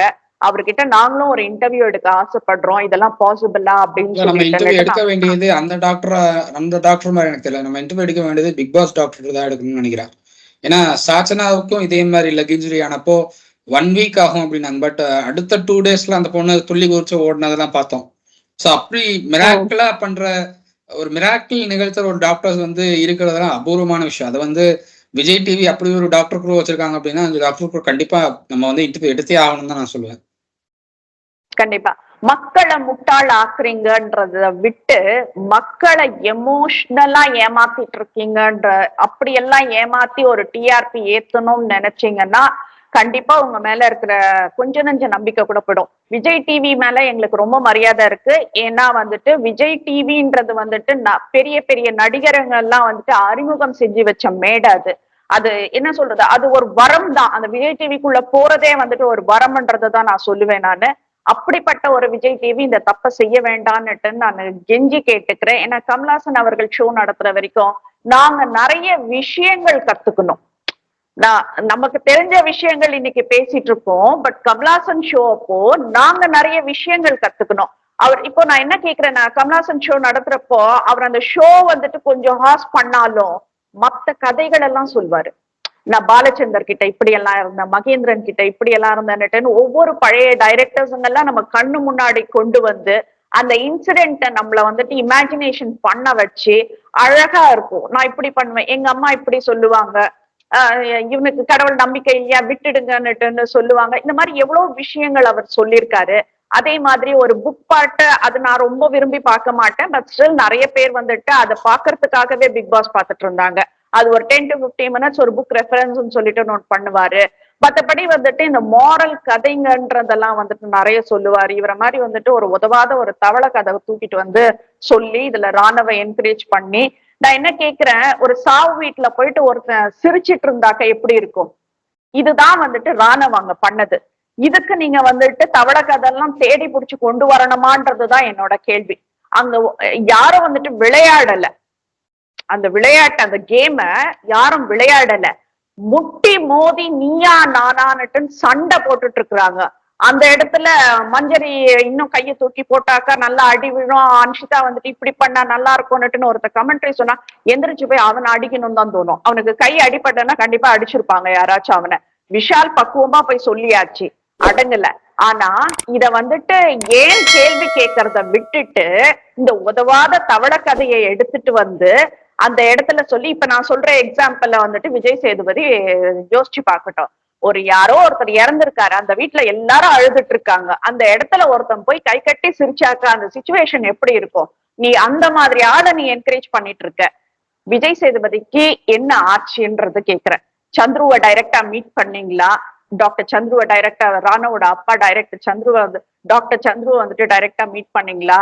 இல்ல உங்களுக்கு பாலிடிக்ஸ் ஆசை வந்துருச்சா? ஏன்னா வந்துட்டு நமக்கான நாற்காலிய நாம தான் செதுக்கணும்னுட்டு நீங்க சொல்லிருக்கீங்க. சோ இது மூலியமா நீங்க செதுக்க ஆரம்பிச்சிருக்கீங்களா என்னன்றது தெரியல. நீங்க ராணுவ விஷயத்துல ராணுவ வெளியில அனுப்பணும்னு சொல்றது விஜய் சேதுபதி தான் அப்படின்றாங்க. விஜய் சேதுபதி அவர் வந்து ராணுவ வெளியில போயே ஆகணுங்கிறதுல உறுதியா இருந்ததா சொல்றாங்க. But Bigg Boss team management சைட்ல இருந்து ராணுவ இருக்கணும் அப்படின்னு சொல்லி விஜய் சேதுபதியை கம்பல் பண்ணிருக்கிறதா தான் தகவல் இருக்கு. ஸோ அந்த இடத்துல வந்து மேனேஜ்மெண்ட்டுக்கு வந்து ஃபண்டு போயிருக்கிறதாகவும் சொல்லப்படுது. அதனாலதான் டபுள் எவிக்ஷனை கூட சிங்கிள் எவிக்ஷனை மாத்திருக்காங்க அப்படின்னு சொல்றாங்க. ஸோ அந்த விஷயத்த வந்து பிக் பாஸ் டீம் ஓபன் பண்ணாங்கன்னா கொஞ்சம் பெட்டரா இருக்கும் அப்படின்னு பாக்குறேன் நான். ஏன்னா நீங்க ஃபண்டு வாங்கிட்டு நீங்க ஒருத்தரை வந்து அப்படியே பிக் பாஸ் வீட்டுக்குள்ள ஒண்ணுமே இல்லாத ஒரு இடத்துல வச்சுட்டு இருக்கீங்க அப்படின்னா அதுக்கு வந்து நீங்க ஷோவை நடத்த வேணாம்னு நான் சொல்லுவேன். ஏன்னா is not going to play. எப்படியும் வந்து 3 வாரம் வந்து ரெஸ்ட் அப்படின்னு சொல்லிட்டு அவர் விளையாட போறது கிடையாது ராணுவ. அவர் வந்து டாப் 2ல நீங்க கொண்டு போகணும்னு நினைக்கிறீங்க, ஓகே. பட் அதுக்காக வந்து விளையாட முடியாத ஒரு இடத்துல இருக்கிறவரை டாப் 2ல நான் கொண்டு போய் காட்டுவேன் அப்படின்னு சொல்லி மேனேஜ்மெண்ட் டீம் பணத்தை வாங்கிட்டு நீங்க பண்றீங்க அப்படின்னா அதை விட இந்த ஷோக்கு வந்து நீங்க எதுவும் பண்ண முடியாது. இந்த ஷோ அவ்வளவு டவுனா நீங்க கொண்டு போறீங்கன்னு தான் நான் சொல்லுவேன். இந்த மேனேஜ்மெண்ட் டீம் ரொம்ப டவுனா கொண்டு போறாங்க ஷோ அப்படின்னு தான் நான் சொல்லுவேன். கண்டிப்பா. நெக்ஸ்ட் ராணுவ விட்டுறலாம். ஏன்னா எனக்கு பேச பேச என்ன ஆகுது, விஜய் சேதுபதி மேலதான் அவ்வளவு எரிச்சல் ஆகுது. அந்த கேட்ட விதம், எக்ஸ்ரே எடுத்துட்டீங்களா, இவர் அழகா இந்த ஷோல்டரை காட்டுறது, இதெல்லாம் ரொம்ப மாய மந்திரங்கள்ல பண்ணினா கூட வந்துட்டு அந்த மாதிரி எல்லாம் நடக்குமான்றது தெரியல. அன்ஷிதா சாப்டருக்கு போகலாம். எஸ், அன்ஷிதா வந்துட்டு நிறைய தப்புகள் செஞ்சாங்க, பிளாஸ் இல்லாம அவங்க ஆடல, கோவம் வருது, அக்ரஸிவ் ஆகுறாங்க, ஒரு வெறித்தனம் ஆகுது, எல்லாம் நான் ஒத்துக்கிறேன். ஆனா இந்த கேம்னு பாக்குறப்போ she gave a blood and ஸ்வெட்ன்றதை தான் நான் சொல்லுவேன். அந்த கேமுக்காக அப்படி அடிச்சு பிடிச்சு ஆடினாங்க. அது எப்படி அவங்கள வந்துட்டு வஸ்டா விளையாடினாங்கன்னுட்டு ஒரு அன்பேரா விஜய் சேதுபதி ட்ரீட் பண்றாருன்றது தெரியல. நிக்க வச்சு அத்தனை கேள்வி நேத்து கேட்கிறேன். அந்த பொண்ணு விளையாடினா அந்த பொண்ணு மாதிரி யாராலையும் விளையாட முடியாது. அங்க ஆடின இப்ப பவித்ரா, மஞ்சரி, ஜாக்லின், அன்ஷிதா இந்த 4 பேரு நல்லாவே விளையாடினாங்க. நம்ம இல்லைன்னெல்லாம் நம்ம சொல்லவே கிடையாது. அந்த வெஞ்சன்ஸ் என்ன இருந்தது ஏது இருந்ததெல்லாம் தெரியாது. But still they played well. இதுல எதுக்கு நீ அன்ஷிதாவை மட்டும் தனியா நிக்க வச்சுட்டு நீ பேசிட்டு இருக்கன்றது எனக்கு புரியல. இது இது இப்ப விஜய் சேதுபதி இத பேசுறத வச்சு பாக்குறப்ப வந்துட்டு அவர் ஷோவே பார்க்கல அப்படின்றதுதான் நம்ம முடிவெடுக்க வேண்டியதா இருக்குது. ஆனா இதுல ஒவ்வொருத்தரும் கேள்வி கேட்கிறப்போ இந்த கிளாஸ்ல வந்துட்டு கொஸ்டின் மார்க் போட்டு ஒரு கொஸ்டினை கேட்கறதுக்குள்ளயும் இந்த சில துடுப்புங்க வந்துட்டு அதிக பிரசங்கிங்க இருக்கும் பாரு, கை தூக்கிட்டு மிஸ் மிஸ் மிஸ்ன்னுட்டுன்னு அந்த மாதிரி மஞ்சரி எல்லாத்துக்கும் இது ஏன்னா வந்துட்டு விஜய் சேதுபதி ஃபேவரா பேசுறாரு. நாங்க விஜய் சேதுபதி ஒரு ஹாஸ்டாவே ஏத்துக்கலாமான்றத சொல்றோம். நீ அவரை வந்துட்டு ஹாஸ்டா வேற ஏத்துட்டு அவர் கேட்கறதுக்கெல்லாம் வந்துட்டு நான் பதில் சொல்றேன் ஒவ்வொரு தடையும் ஒரு 2 வாட்டி அவாய்டே பண்ணிட்டாருன்னு நினைக்கிறேன். விஜய் சேதுபதி கூப்பிட்டு எதுவும் கேட்கல. ஆனா இவ்வளவு கேமராஸ், அதுவும் விஜய் சேதுபதி ஷோல மஞ்சரினால எப்படி இவ்வளவு அழகா வந்துட்டு ஒரு கூச்சமே இல்லாம பொய் சொல்ல முடியுதுன்றது எனக்கு தெரியல. அவ்வளவு அழகா பொய் சொல்றாங்க. அந்த பொய்ய ரொம்ப அழகா சொல்றாங்க. அது எப்படின்றதுதான் தெரியல. இப்போ நம்ம விஷால்ல பொய் சொல்ல கீழே குஞ்சிட்டு இப்படிதான் பேசுவான். ஏன்னா அவனுக்கு தெரியும் அவன் பேசுறது பொய்ன்னு சொல்லிட்டு. பட் மஞ்சரி ரொம்ப அழகா கண்ணுக்கு கண்ணு நேரா பார்த்துட்டு எல்லாரும் ஒரு சைக்காலஜிக்கல் ஒரு இது சொல்லுவாங்க. ஒருத்தர் பேசுறாங்கன்னா கண்ணு பார்த்து பேச சொல்லு அப்பா அவங்கள நம்புன்னு சொல்லிட்டேன்னு. மஞ்சரி கண்ணு பார்த்தா அவ்வளவு அழகா போய் பேசுறாங்க. இது ரொம்ப பெரிய டேலண்ட்ன்றதான் நான் நினைக்கிறேன். இதுல இருந்து விஜய் சேதுபதி ஷோ எதையுமே பாக்குறதுல ஏனோ தானோன்னு வந்து ஏதோ பேசிட்டு இருக்காருன்றதான் நான் பாக்குறேன். நீ அது அந்த விஷயத்த பத்தி என்ன நினைக்கிற ஹரீஷ்? அன்ஷிதா வந்து அவங்களுடைய 100% அவங்களுடைய கேம்ல இருந்தாங்கன்னு தான் நான் சொல்லுவேன். 100% அவங்க ஃபுல் எஃபோர்ட்டும் போட்டிருக்காங்க. அவங்க வந்து சில இடத்துல ரூல்ஸ் பிரேக் பண்ணியிருக்காங்க, இல்லைன்னு சொல்ல முடியாது. அவங்க ரூல்ஸ் பிரேக் பண்ணி விளையாண்டாங்கிறதெல்லாம் ஓகே, அக்செப்டபிள். பட் வந்து யாரும் தான் ரூல்ஸ் பிரேக் பண்ணல, எல்லாரும் தான் ரூல்ஸ் பிரேக் பண்ணாங்க. எல்லாருமே வந்து கொடுக்கப்பட்ட ரூல்ஸ் எல்லாம் பிரேக் பண்ணி தான் ஆடினாங்க. எல்லாரும் டீம் வச்சுதான் ஒரு டீமுக்கு இன்னொரு டீம் வச்சுதான் ஆடினாங்க. இப்போ வந்து அன்ஷிதாவோட டீமும் விஷாலோட டீமும் வந்து கூட்டு சேர்ந்து ஆடினாங்கிறாங்க. 6 vs 6 வேற, 6 vs 3 வேற. 6க்கு 3 6க்கு 6ங்கிறது வேற. 6க்கு 6 விளையாண்டவங்க ஓகே. பட் 6க்கு 3 விளையாண்டுட்டு நீங்க வந்து அத சரின்னு சொல்றதும் 6க்கு 6ன்னு சொல்லி கேம் ஆடுறவங்களை தப்புன்னு சொல்றதும் அது எந்த வகையில நியாயம் எனக்கு புரியல. அந்த இடத்துல என்ன பொறுத்தவரை விஜய் சேதுபதி இன்னுமே ஷோ கவனிக்கல அப்படின்னு தான் நான் சொல்லுவேன். ஒரு ஷோவை கவனிச்சிருந்தா இந்த இந்த விஷயங்கள்ல அவருக்கு கொஞ்சம் தெளிவா புரிஞ்சிருக்குமோ அப்படின்னு நான் நினைக்கிறேன். ஏன்னா ஷோவை பார்க்காம அவர் கமெண்ட் பண்றாரு அப்படின்னு தான் நான் பாக்குறேன். 6 பேருக்கு அகென்ஸ்டா நிக்கிறதுங்கிறது வேற. ஆனா 6 பேர் வந்து 3 பேருக்கு அகென்ஸ்டா நிக்கிறதுங்கிறது வேற. அதை வந்து கேள்வி கேட்க வேண்டிய இடத்துல தான் விஜய் சேதுபதி இருக்கணும். பட் வந்து அதைத்தான் பாராட்டுறாரு. நீங்க அதுதான் வந்து கேம் ஸ்பிரிட்டுங்கிறாரு. 6 பேர் எதிர்த்து சண்டை போடுறதுங்கிறது கேம் ஸ்பிரிட் இல்ல, நீங்க வந்து ஃபவுலா விளையாண்டீங்க, எப்படி நீங்க ரூல்ஸை பிரேக் பண்ணலாங்கிறதெல்லாம் கேள்வி கேட்கிறார். ரூல்ஸை பிரேக் பண்றது எல்லாரும் தான் பிரேக் பண்ணிருக்காங்க. எல்லாரும் பிரேக் பண்ணிருக்காங்க, இன்க்ளூடிங் முத்துக்குமாரன் இருக்கட்டும், மஞ்சரி இருக்கட்டும், எல்லாரும் பிரேக் பண்ணிருக்காங்க ரூல்ஸ். எல்லாரையும் நீங்க கேள்வி கேட்கணும், ஏன் ரூல்ஸ் பிரேக் பண்ணீங்க அப்படின்னு சொல்லி தனித்தனியா நிக்க வச்சு கேள்வி கேட்கணும். யாருமே கேள்வி கேட்காம அன்ஷிதாவை மட்டுமே நீங்க ஏன் ரூல்ஸ் பிரேக் பண்ணீங்க, நீங்க எப்படி விளையாண்டீங்க, இது தேவையில்லாத விஷயமா தான் நான் பாக்குறேன். அண்ட் மஞ்சரி அவங்க வந்து அவங்களுக்கு எல்லாம் தெரியுங்கிற அந்த ஒரு ஆட்டிடியூட் தான் காட்டிட்டு இருக்காங்க. எனக்கு எல்லாமே தெரியும், நான் தான் வந்து பிக் பாஸ்ல பெரிய ஆளு அப்படிங்கிற மாதிரி காட்டிட்டு இருக்காங்க. இது ஆக்சுவலா அந்த என்ன சொல்லுவாங்கன்னா, முத்துக்குமாரன் வந்து இவ்வளவு பாசியா இருந்தாரு, இப்ப முத்துக்குமாரனை தாண்டி மஞ்சரி பாசியா தன்னை காட்டிக்கிறாங்க அப்படின்னு தான் நான் பாக்குறேன் நான். அண்ட் இந்த இடத்துல எனக்கு இன்னொரு விஷயம் சொல்ல தோணுது என்னன்னா, மஞ்சரி வந்து தேவையில்லாத வார்த்தைகள் எல்லாம் வந்து சொல்றாங்க. அதெல்லாம் அவாய்ட் பண்ணணும். இன்னுமே அதெல்லாம் அவாய்ட் பண்ண கொஞ்சம் பெட்டரா இருக்கும். ஏன்னா அவங்க சொல்ற வார்த்தைகள் இன்னைக்கு வந்து ஒருத்தர் போட்டிருக்காரு. இன்னைக்கு நம்ம ஏற்கனவே நம்ம அவருடைய ரிவ்யூஸ் பத்தி பேசியிருக்கோம். அவர் இன்னைக்கு வந்து மஞ்சரியை டாப் 4ல ஒருத்தர கோட் பண்ணி வச்சிருக்காரு. நீங்க வந்து இப்படி வார்த்தைகள் தேவையில்லாத வார்த்தைகள்லாம் நீங்க விட்டுட்டு இருந்தீங்க அப்படின்னா அவருடைய எண்ணத்திலையும் நீங்க மண்ணலி போடுறீங்கன்னு தான் நான் சொல்லுவேன். ஸோ அட்லீஸ்ட் நீங்க அவருடைய எண்ணத்தை பூர்த்தி பண்றதுக்காகவாவது அவருடைய மேனேஜ்மெண்ட்ல நீங்க ஒரு மாடலா வர்றதுக்காகவாவது தயவு செஞ்சு அவர் நினைக்கிற மாதிரி டாப் 4ல வாங்க. அதுக்காக நீங்க சில வார்த்தைகளை கட்டுப்படுத்திக்கோங்கன்னு நான் சொல்லுவேன். கண்டிப்பா. இல்ல மஞ்சரி நினைச்சிட்டு இருக்காங்க பிக் பாஸ் வாழ்க்கைன்னு நினைச்சிட்டு இருக்காங்கன்னு நினைக்கிறேன். ஏன்னா இன்னும் 1 மாசம் தான் இருக்க போறேன். என்ன ஆல்மோஸ்ட் 25-30 டேஸ் தான் நீ இருக்க போறாங்க.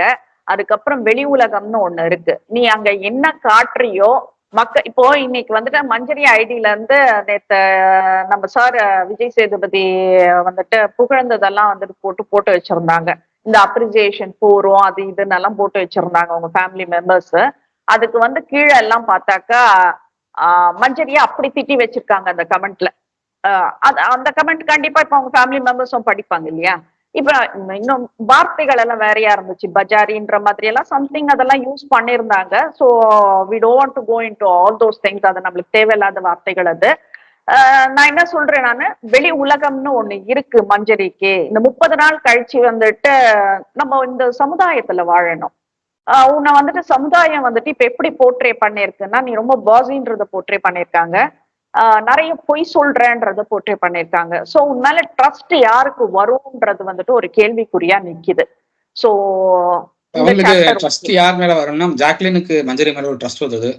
அது போதும்னு நினைக்கிறேன் எனக்கு தெரிஞ்சு. ஜாக்லின் வந்துட்டு வெளியில போனா என்ன பண்ணுவாங்கன்றது தெரியாது நம்மளுக்கு. ஏன்னா இங்கேயே வந்துட்டு யாருக்கு கிளாப்ஸ் வருதோ அங்க போற ஆளு. இப்ப எனக்கு தெரிஞ்சு இப்போ நான் சொல்றேன் பாரு, இப்ப ராணவுக்கு வந்துட்டு அப்ரிசியேஷன் கிடைச்சது. இந்த வாரம் வந்துட்டு ஜாக் ராணவ் கூட இருப்பாங்க பாத்துக்கோ. சோ இப்படிதான் அவங்க பண்ணிட்டு இருக்காங்க. சோ அது என்னன்றது எனக்கு தெரியல. என்ன சொல்றது, நம்ம ஃப்ரெண்ட்ஷிப்பை நான் சொல்றேன் ஹரிஷ். நான் இதுக்கு ஒரு பெஸ்ட் எக்ஸாம்பிளா ஆல்மோஸ்ட் 10 இயர்ஸ் இருக்கும்னு நினைக்கிறேன். வி ஆர் ஒர்க்கிங் டுகெதர் 10 இயர்ஸா இருக்கும். ஒரு நல்ல பாண்டிங், ஒரு சிஸ்டர் பிரதர் பாண்டிங். இவ்வளோ ஒரு இது, உனக்கு ஒரு பிரச்சனைனாக்கா முதல்ல உனக்கு வந்துட்டு என்கிட்டதான் சொல்லணும்னு தோணும். எனக்கு ஒரு பிரச்சனைனாலும் நான் உங்ககிட்ட சொல்லணும் தோணும். அந்த யாராச்சும் அந்த மாதிரி ஒரு ஃப்ரெண்ட்ஷிப் இருக்கணும்ன்றதுதான் நான் சொல்ல வரேன். நானு வெளி உலகம்னு ஒண்ணு இருக்கு. யாராச்சும் ஒருத்தரை நம்புங்க, யாராச்சும் ஒருத்தருக்கு வந்துட்டு நம்பிக்கையா இருங்கன்றதான் நான் சொல்ல வரேன் மஞ்சரி விஷயத்துல நானு. So next will go to Vijay Vishal. Vijay விஷால்ல இப்ப பயங்கர ரோஸ்ட் விஜய் விஷாலுக்கு நேத்துல இருந்து. விஜய் விஷால் வந்துட்டு அன்ஷிக்கு ஃபேவரா பண்றாரு. ஓகே, கண்டிப்பா பண்ணாரு. கண்டிப்பா அதுக்கு அவரை வார்ன் பண்ண வேண்டியதுதான். நாங்க அதை வந்துட்டு வரவேற்கிறோம். நாங்க அதை தப்பே சொல்லல. ஒருத்தருக்காக மட்டும் ஃபேவரா விளையாடுறது விளையாட்டு இல்ல. விஜய் விஷால் இதுக்காக ரோஸ் செய்யப்படணும்ன்றது வி அக்செப்ட் இட். ஆனா விஜய் சேதுபதி ஒரு வார்த்தை சொல்றாரு, ஃப்ராட் கேப்டன் அப்படின்றாரு. Who are you to say திஸ்ன்றத நான் கேக்குறேன். நீ ஹாஸ்டா இருந்தாக்க ஒரு கண்டஸ்டன்ட பார்த்து நீ ஃப்ராடுன்னு சொல்றதுக்கு உனக்கு யார் அந்த ரைட்ஸ் கொடுத்ததுன்னு கேக்குறேன் நானு. இப்ப பிக் பாஸுக்கு நீங்க தத்து எடுத்துக்கல விஷால. Vishal is a actor. இப்ப சீரியல் ஆக்ட் பண்றாரு, இல்ல மாடல்னு கூட வச்சுக்கலாம். Something is a celebrity. இவருக்கு வெளியில ஒரு வாழ்க்கை இருக்கு. நீங்க எப்படி நீங்க வந்துட்டு ஒருத்தர் ஃப்ராடுன்னு, அதுதான் நான் சொல்றேன். விஜய் சேதுபதி படங்கள் எடுக்கிறப்பவே தரமான படங்களா எடுத்திருந்தாக்கா இந்த வார்த்தை ஜாலங்கள் எல்லாம் அழகா வந்திருக்கும்னு நினைக்கிறேன். ஏன்னா நம்ம இந்த வாடி போடி இந்த மாதிரிதான் விஜய் சேதுபதியோட படத்துல நம்ம பார்த்ததெல்லாம் அப்படிதான் இருந்தது. இப்ப அந்த நானும் ரவுடி தான்லதான் வந்துட்டு அவங்க ரவுடி இல்ல ஃப்ராடுன்ற வார்த்தைங்க எல்லாம் வந்தது. சோ அந்த மாதிரி ஒரு கிளாஸுக்கு இறங்கி வந்து நீங்க பேசுறது வந்துட்டு இந்த ஷோக்கு எடுப்படாதுன்றத நான் சொல்ல வரேன். ஏன்னா நீங்க சொல்ற அந்த ஃப்ராடு ரவுடிசம் அந்த வாடி போடி நீங்க பேசுற ஸ்லாங் எல்லாம் கொஞ்சம் கீழே இருக்கு. ஆனா பிக் பாஸ் ஷோ இங்க இருக்கு. சோ இந்த இடத்துல இருந்து பேசாதீங்க, மேல வாங்கன்றதுதான் நாங்க விஜய் சேதுபதிய ரொம்ப பவ்யமா கேட்டுக்கிறோம்ன்றதுதான் நாங்க சொல்றோம். We don't want such languages in this இது ப்ரோக்ராம். ஃப்ராட் கேப்டன் எல்லாம் வந்துட்டு ஒரு ஹாஸ்ட் சொல்றது நல்லது இல்ல. ஜாக்லின் வந்து எப்படி ஒருத்தருக்கு ஒருத்தர் பேரை ரெஜிஸ்டர் பண்ணுவாங்களோ அது மாதிரிதான் இதுவும் இருக்கு. நீங்க வந்து இவரை ஃப்ராட் கேப்டன் சொல்லி ரெஜிஸ்டர் பண்றது கிட்டத்தட்ட அவருடைய நேம்க்கு டேமேஜ் பண்ற ஒரு இதுதான். கண்டிப்பா அது வந்து பிக் பாஸ் வீட்டோட மட்டுமே நிக்காது. அது வந்து வெளியில போயும் அவருக்கு வந்து அந்த அந்த நேம் அப்படியே தான் ரெஜிஸ்டர் ஆகி தான் இருக்கும். இப்ப எப்படி ஜூலியா வந்து வெளியே போனதுக்கு அப்புறமா அந்த பேர் அப்படியே ரெஜிஸ்டர் ஆயிருந்ததோ அதே மாதிரிதான் இவருக்கும் அந்த பேர் அப்படியே ரெஜிஸ்டர் ஆயிருக்கும். ஜூலி அதை மாத்துறதுக்கு எவ்வளவு கஷ்டப்பட்டாங்கன்னு எல்லாருக்கும் தெரியும். நான் இன்னமும் சொல்றேன், நம்ம ஒர்க் பண்ணிட்டு இருந்த ஒரு சேனல்ல ஜூலி பத்தின ஒரு நியூஸை நானே போட்டேன். நான் அதுக்கு மேனேஜ்மெண்ட் கூப்பிட்டு இது என்கிட்ட ஒரு வார்த்தை கேட்டிருக்கலாமே அப்படின்னு சொல்லி அவ்வளவு விளக்கம் கொடுத்தாங்க ஜூலி. ஸோ அவ்வளவு விஷயங்கள் அவங்க அவங்க ஜூலி சைட்ல இருந்து அவ்வளவு எஃபர்ட் போட்டாங்க அந்த பேர் டேமேஜ் ஆகிறத எப்படி தடுக்கிறது அப்படிங்கிறதுக்கு. பட் அந்த எஃபர்ட்டை வந்து விஷாலோட போட முடியுமா அப்படின்னா, நீங்களே டேமேஜ் பண்ணி விட்டுறீங்கன்னா அப்புறம் நீங்களே வந்து ஒரு வாய்ப்பு கொடுக்கும்போது அந்த வாய்ப்புல வந்து அவரால் மாத்திக்க முடியாது அதை. ஸோ அந்த இடத்துக்கு வந்து விஷால நகர்த்திராதீங்க அப்படின்னு நான் சொல்றேன். கண்டிப்பா. இப்ப ஜூலி கூட வந்துட்டு அந்த ஷோல தான் அப்படி பண்ணிருக்காங்களே தவிர வந்துட்டு வெளியில அப்படி இல்லன்றதான் வந்துட்டு மக்களும் புரிஞ்சுக்கணும்ன்றத சொல்றேன். ஏன்னா இது வரைக்கும் நான் நிறைய வாட்டி நான் ஜூலிகிட்ட பேசியிருக்கேன். ஒரு இம்மி அளவுக்கு ஆட்டிடியூட் கூட இது வரைக்கும் அவங்க என்கிட்ட காட்டினது இல்ல. நல்லா பேசுவாங்க, சொல்ல போனா நல்லாவே பேசுவாங்க. சோ நம்மளுக்கு அதான் சொல்றேன், உள்ள அங்க இருக்கிறது வந்துட்டு வாழ்க்கை கிடையாது, வெளி உலகத்துக்கு வர்றதுதான் வாழ்க்கை. சோ இவங்க அங்க வந்துட்டு அந்த 100 நாள்ல அவங்க செஞ்சுட்டு வந்தது வந்துட்டு இப்போ வரைக்குமே அவங்க லைஃப தொடர்ந்துட்டு இருக்கு. அவங்க கேரக்டரே சுத்தமா வந்துட்டு மாத்திருச்சுன்றதான் நான் சொல்ல வரேன். அந்த ஜல்லிக்கட்டு ஜூலி எப்படி இருந்த ஜூலி எப்படி ஆனாங்கன்றதுக்கும் ஒரு எக்ஸாம்பிள் அது. அதுக்காக சொல்ல வரேன். ஹவு கேன் அ ஹாஸ்ட் சே ஒரு பிராண்ட் பர்சன் அப்படின்றதுதான் நான் கேக்குறேன். ஏன்னா சினிமால கூட வந்துட்டு ஒரு 2 படம் தான் வந்துட்டு இவரோட இந்த ஸ்லாங் எல்லாம் எடுபட்டுச்சு. அதுக்கப்புறம் டவுன் ஆயிடுச்சு அவரோட சினிமாஸ் எல்லாம் வந்துட்டு. அதே ஸ்லாங்கு, அதே மாடுலேஷன், அதே டைலாக் சேயிங், அந்த வாய்ஸ் டோனு, எவ்ரி திங் இந்த சேம் வேன்றப்ப நம்மளுக்கு போர் அடிச்சிடுது, சலிச்சிடுது. முதல் தடவை பாக்குறப்ப ஏதோ வித்தியாசமா கொண்டு வந்திருக்காருன்றத பாக்குறோம். 2வது பாக்குறப்போ விஜய் சேதுபதி படம்னு ஓடி போய் பாக்குறோம். But 3rd time it boring அது. அப்ப என்ன பண்றாரு இவரு வந்துட்டு சினி இண்டஸ்ட்ரியில இருக்கணும். சோ அடுத்த இதுக்கு எடுத்துட்டு போற நீ புத்திசாலி, நீ அப்ப நீ என்ன பண்ற, நீ ஹீரோயிசம் சார்ந்த ஒரு வில்லன் கேரக்டரை நீ எடுக்கிறனே, அது நல்லா கிளிக் ஆகுது, நல்லா ஹிட் ஆகுது. உன்னோட பாடிக்கு, உன்னோட பாடி லாங்குவேஜுக்கு, உன்னோட பேச்சுக்கு அது நல்லா ஹிட் ஆகுது, அழகா போகுது. இந்த விக்ரம் வேதாலாம் வந்து அவ்வளவு அழகா இருந்தது. சோ உன்னோட ஸ்டைலுக்கு ஏத்த மாதிரி நீ என்ன பண்ண, இப்ப அது போர் அடிச்சாக்க you know how to go to emotional seat. இப்ப சாச்சனா வச்சு ஒண்ணு பண்ணீங்கல்ல, அந்த மாதிரி எமோஷனலுக்கு போறதுக்கும் உங்களுக்கு தெரியும். இப்படிதான் வந்துட்டு எங்க டவுன் ஆகுறோமோ அந்த இடத்துல நம்மள நாமே தூக்கி விட்டுட்டு நீங்க போயிட்டு இருக்கீங்க. சோ உங்க ஸ்லாங், உங்க லாங்குவேஜ் வந்துட்டு உங்க சினிமாக்கே ஒத்து வரலன்றப்போ ஃப்ராட்ன்ற வார்த்தை விஷால சொன்னது வந்துட்டு அக்செப்ட் பண்ணிக்க முடியாத ஒரு விஷயமா நான் பாக்குறேன். ஏன்னா it must not affect his கரியர்ன்றதுல நாங்க ரொம்ப கன்சர்ன்டா இருப்போம்ன்றத நாங்க சொல்ல வரோம். நானு இத பத்தி நீ என்ன நினைக்கிறாரு? அதான் ஒரு பிராண்டை ரெஜிஸ்டர் பண்றாங்க விஷால் மேல. இது வந்து ரொம்பவே தப்பு. நாளைக்கு நீங்களே ஆப்பர்ச்சுனிட்டி கொடுத்தீங்க அப்படின்னாலும் அந்த பிராண்ட் அந்த ரிஜிஸ்டர்ட் அந்த நேமை மாற்ற முடியாது அவரால். ஏன்னா நீங்களே அந்த நேமை கொடுத்துட்டு நீங்களே அதை மாத்துறதுக்கு ஒரு சான்ஸ் கொடுக்குறீங்க அப்படின்னா யார் தான் நம்புவா அவரை? அந்த அந்த இடத்துல அவர் மேல இருக்கிற நம்பிக்கை போயிடும். சோ நீங்களே ஒரு நேமை ரெஜிஸ்டர் பண்ணாதீங்க. அவர் வந்து மக்கள் கிட்ட ஒரு ஒரு பேர் வாங்குறாரு அப்படின்னா மக்கள் கிட்ட அதை மாத்திக்கிறதுக்கான வாய்ப்பை அவர் தான் எடுத்துக்கணும். நீங்களே ஒரு பேரை ரெஜிஸ்டர் பண்ணிட்டு அப்புறம் நீங்களே அதை மாத்துறதுக்கு ஒரு சான்ஸ் கொடுத்து அதை மாற்ற முடியாம போய் அவர் கஷ்டப்பட்டார் அப்படின்னா நாளைக்கு அதுக்கு முழு பொறுப்பு நீங்க தான் எடுத்துக்க வேண்டியதா இருக்கும். பட் நீங்க வந்து அசால்ட்டா போயிடுவீங்க. இது ஷோல வந்து நீங்க நடந்துக்கிற விதத்தை பொறுத்துதான் வந்து உங்களுக்கு பேர் வரும், நீங்க அசால்ட்டா சொல்லிட்டு போயிடுவீங்க. பட் அந்த பேர் கொடுத்தது நீங்களா தான் இருப்பீங்க. அந்த அந்த இடத்துல வந்து பிக் பாஸ் டீமும் மேனேஜ்மெண்ட்டும் சரி, ஹாஸ்டா விஜய் சேதுபதியும் சரி கொஞ்சம் கேர்ஃபுல்லா யாரை எப்படி கூப்பிடணும் அப்படிங்கிறத வந்து கொஞ்சம் கேர்ஃபுல்லா ஹேண்டில் பண்ணா நல்லா இருக்கும் அப்படின்னு நான் பாக்குறேன். ஏன்னா இது வந்து அன்னைக்கு மட்டுமான விஷயம், அன்னைக்கான மட்டுமான விஷயமே கிடையாது. இது வந்து அவருடைய லைஃப் ஃபுல்லா டிராவல் ஆக போற, அவருடைய கேரியர் ஃபுல்லா டிராவல் ஆக போற ஒரு விஷயமா இருக்க போகுது. அப்படிங்கிறப்போ அவருடைய கேரியருக்கு இது எந்த வகையிலும் பாதிக்க கூடாது அப்படிங்கிறதுல கவனமா இருக்கணும். நம்ம விஷால திட்டி இருக்கோம், திட்டாமலாம் கிடையாது. இன்னைக்குதான் நம்ம விஷால புகழ்ந்துட்டு இருக்கோம், அன்னைக்கெல்லாம் நம்ம திட்டி இருக்கோம். ஏன்னா ஒவ்வொரு விஷயமும் சௌந்தர்யா முத்து கிட்ட இப்படி இது பண்ணாங்கன்ற அந்த விஷத்தை கக்கினது வந்துட்டு விஷால் தான். பட் எனக்கு தெரிஞ்சு நான் என்ன திரும்ப சொல்றேன், ஒரு பையன் வந்துட்டு அந்த அளவுக்கு எல்லாம் சொல்ல முடியாது. யாரோ ஒரு பெண்கள் சைட்ல இருந்துதான் வந்துட்டு அவனுக்கு அந்த விஷயத்த சொல்லியிருக்கணும். சோ அவனுக்கு அது அப்படியே ரெஜிஸ்டர் ஆயிருக்கும்ன்றதுதான் நான் சொல்றேன். நானு சும்மா இப்படி சுத்தி வளைச்செல்லாம் பேச வேண்டாம். அவர் ரொம்ப க்ளோஸா இருந்தது தர்ஷிகா கிட்டதான். சோ தர்ஷிகாக்கு சௌந்தர்யாக்கு எதனா ஆகாம இருக்கிற இன்சிடென்ட்ல எதனா சொல்லிருக்கலாம், அது அவர் மைண்ட்ல ரெஜிஸ்டர் ஆயிருக்கலாம்னு நம்ம இப்போ பேசுறோம். பட் அன்னைக்கே அவர் பேசுனது தப்புன்னுட்டு நம்ம ரொம்ப ஸ்ட்ராங்கா அடிச்சு சொன்னோம். அதே மாதிரி தர்ஷிகா கூட அவர் சுத்திட்டு விளையாடவே இல்லை, 2 பேரும் இந்த ஊட்டிட்டு இருந்ததெல்லாம் வந்துட்டு ரொம்ப கேவலமா இருந்ததுன்னு இதுக்கு துணையா இருக்கிற அருணையும் சேர்த்துதான் நம்ம திட்டிட்டு இருந்தோம். சோ விஷால திட்டாத நாட்கள் எல்லாம் கிடையாது. இப்போ நம்ம 2 நாளைக்கு முன்னாடிதான் அவரோட கேப்டன்சியை யாரும் தப்பு சொல்லாதீங்க, ஏன்னா அழவே ஆரம்பிச்சுட்டாரு மனுஷன்றத நாங்க சொன்னோம். பாக்குறதுக்கே பயமா இருக்கு அப்படின்னு சொல்லிட்டு அழுதாருன்னு. அந்த மாதிரி ஒரு கேப்டனை வந்துட்டு நீ ஃப்ராடுன்னு சொல்றதெல்லாம் இன்எஃபிஷியன்ட் கேப்டன் சொல்லு, ஓகே அக்செப்டட். பரிதாபமான கேப்டன் ரஞ்சித்தை சொன்னீங்கல்ல, ஓகே அக்செப்டட். பட் ஃப்ராட்ன்ற வார்த்தை எல்லாம் வந்துட்டு இதை எதிர்க்கிறோம், கண்டிக்கிறோம்ன்றத நாங்க சொல்ல விருப்பப்படுறோம். இன்னொரு விஷயம் என்ன சொன்னார் விஜய் சேதுபதினா, வர வர எல்லாரும் வந்துட்டு ஃப்ரெண்ட்ஷிப் வாரம் வாரம் வந்துட்டு இந்த ஃப்ரெண்ட்ஷிப் வந்துட்டு எல்லாருக்குமே மாறிட்டே வருது அப்படின்றத சொன்னாரு. இவரு சொன்னாரு. பட் சௌந்தர்யா வந்து குரூப்ல உட்காந்து பேசிட்டு இருக்கும் போது, ஜாக் மாதிரி ஃப்ரெண்ட்ஷிப் எல்லாம் எனக்கு வெளியில வேணாம் அப்படின்னுட்டு அந்த பொண்ணு சொல்லிட்டு இருந்தது. அது அவங்க எதிர்ல முகத்துக்கு நேராவே சொல்லுது அந்த பொண்ணு. அது எப்படி எடுத்துக்கிறதுன்றதே தெரியல. ஜாக்கு கோவம் வருது, பட் ஸ்டில் வந்துட்டு அவ உண்மையான முகத்தை காட்டிட்டா. இப்ப நிறைய பேர் இங்க சோசியல் மீடியால பேசுறது என்னன்னா, சௌந்தர்யா வந்துட்டு கெமிலியான ஜாக்குக்கு முன்னாடி ஒண்ணு பேசுறாங்க, பின்னாடி ஒண்ணு பேசுறாங்கன்னு.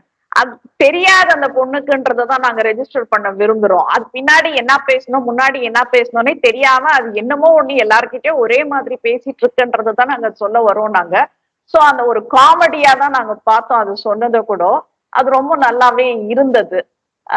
ஜாக் மாதிரியான ஃப்ரெண்ட்ஷிப் சௌந்தர்யாவுக்கு தேவை இல்லைங்கிறது தான் என்னுடைய கருத்தம். ஏன்னா தேவைக்கு ஏற்ப சௌந்தர்யாவை யூஸ் பண்ணிட்டு அதுக்கப்புறம் தேவை முடிஞ்சதுக்கு அப்புறம் சௌந்தர்யாவை கட்டி விட்டுட்டு போற ஒரு ஃப்ரெண்டு வந்து சவுண்டோடைய லைஃபுக்கு என்ன பொறுத்தவரை சரியா வரமாட்டாங்க அப்படின்னு தான் நான் பாக்குறேன். ஏன்னா சவுண்டோடைய கேரியருங்கிறது இனிமே இன்னும் க்ரோத் அதிகம் இருக்கும் அப்படின்னு தான் நான் பாக்குறேன். அவங்களுடைய வெப் சீரிஸ்லாம் நல்ல ஹிட் ஆயிருக்கு. கண்டினியூஸா 2 பார்ட் முடிச்சுட்டாங்க. வெப் சீரிஸ் கண்டினியூஸா 2 பார்ட்டும் நல்லா இருக்கு. 3வது பார்ட் வரதுக்கான பாசிபிலிட்டிஸ் இருக்கிறதாவும் சொல்றாங்க. ஸோ அந்த வேற மாதிரி ஆஃபீஸ் அவருடைய 2 பார்ட்டுமே நல்லா இருக்கு. 3வது பார்ட் வரதுக்கான பாசிபிலிட்டிஸ் இருக்குன்னு சொல்றாங்க. ஆஹாவோட அதுக்காக பேசிட்டு இருக்கிறதாவும் சொல்றாங்க. ஸோ இப்படி இருக்கிறப்போ என்ன பொறுத்தவரை இந்த மாதிரி உங்களுக்கு கேரியர்ல க்ரோத் இருக்கிற டைம்ல இப்படியான ஃப்ரெண்ட்ஷிப் உங்களுக்கு தேவையில்லை அப்படின்னு தான் நான் சொல்லுவேன். அண்ட் சவுண்ட் வந்து எதுனாலும் டைரக்டா பேசுறாங்க. அவங்க வந்து இன்டைரக்டாவும் பேசல, அவங்க வந்து யார் பின்னாடியும் போய் பேசல. ஃபேஸ் டு ஃபேஸ் வந்து எதுனாலும் பேசுறாங்க.